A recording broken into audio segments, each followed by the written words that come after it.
Hi, Lydia Herrera here. Thanks for joining me today. Whenever you want to succeed at anything, there are two things that you must have in your toolbox. One of them is knowledge. You need to learn all you can about the subject. Whatever it is, you have to have a good amount of knowledge, and then you have to be willing to continue to learn. That makes sense, right? You also need confidence. You need confidence that you're capable, confidence that you're on the right path, confidence that you can succeed. Are you a confident parent?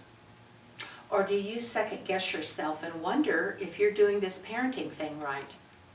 Or maybe you're wondering if the way you're parenting your child might be part of the problem. When you are wondering if you're good enough, when you're wondering if your parenting style isn't working with your child, when you're wondering if you can even help your child, when that happens, you come across as weak, fearful, and not very capable. If your child sees you in that way, chances are good that he is not going to respect you or your authority. That is not good, and that can be very discouraging. If that's you, I want to encourage you to stop right now and take a deep breath. Right now. And then stop that critical voice in your head. You know, that voice that keeps talking to you all the time, saying you're not good enough. Recently, I read an article that shared a fable about the devil having a sale. Now, stay with me. Whether or not you believe in the devil, there is a good message here, okay? The story goes that Satan was having a sale of his wares. And on display and offered for sale were the rapier of jealousy, the dagger of fear, and the strangle noose of anger. And each one of them had its own high price. But standing off to the side, all alone on a purple pedestal, was a worn and battered wedge. This was the devil's most prized possession, for with it alone he could stay in business. It wasn't for sale. It was the wedge of discouragement. Why do you suppose the devil valued so highly and actually would not sell the worn and battered wedge of discouragement? It's because discouragement demoralizes us and it stops us. Anger, jealousy, and fear, they may lead us to do or say some pretty dumb things that don't work out very well, but at least we're doing something. Discouragement hurts us because it causes us to just sit down, feel sorry for ourselves, focus only on the negative, and then we do nothing. I felt real discouraged early on while raising our ADHD son. And as I look back, I recognize times when it was easier to worry and wonder than to learn a new strategy to discipline our son.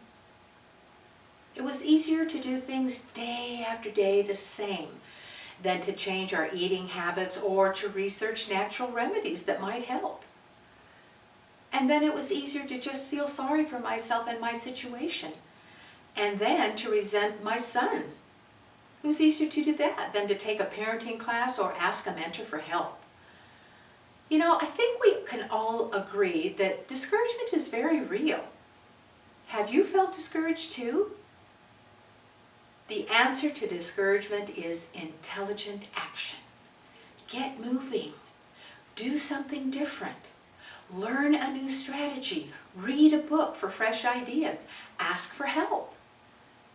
All of that can get you moving down the road to success with your ADHD child quickly. And every step can make a difference.